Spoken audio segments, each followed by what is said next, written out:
Сәлем балалар, келіңдер, қызықты оқиға тыңдайық.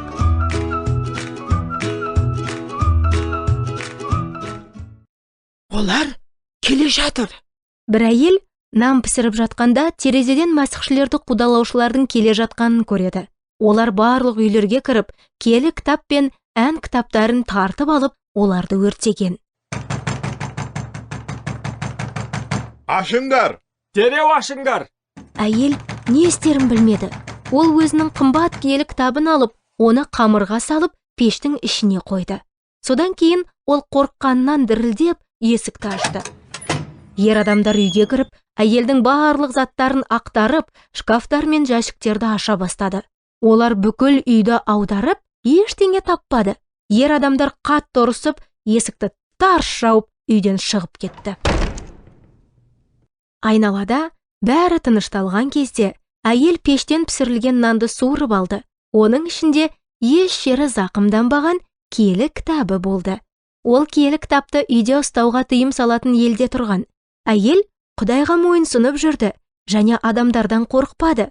Сондықтан ол Құдай сөзін жасырын оқыған. Киелі кітапты күн сайын оқығаны оған жаңа күш пен батылдық берген. Әрі әділ, жаратқанның бұйрықтары. Олар жүрекке қуаныш құяды. Жаратқанның өсиеттері сондай нұрлы, көздерді ашып жарқыратады. Мойынсұна қастерлеу жаратқанды, осы таза ниет мәңгі қалады. Жаратқанның шешімдері шынайы, барлығы мүлтіксіз де әділетті. Тіл үйірген таза балдан да тәтті. Алтыннан, саф алтыннан да бағалы. Бұлардан пендең ескерту алады.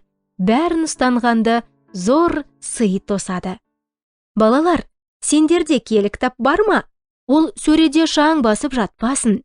Оны бағалап оқыңдар, өйткені онда Құдайдың сөзі жазылған. Егер сендерде киелі кітап болмаса, және оны оқығыларың келсе, бізге хабарлаңдар.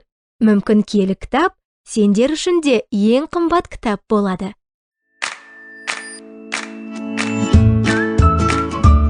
Жақында кездескенше балалар, менің атым Әлия.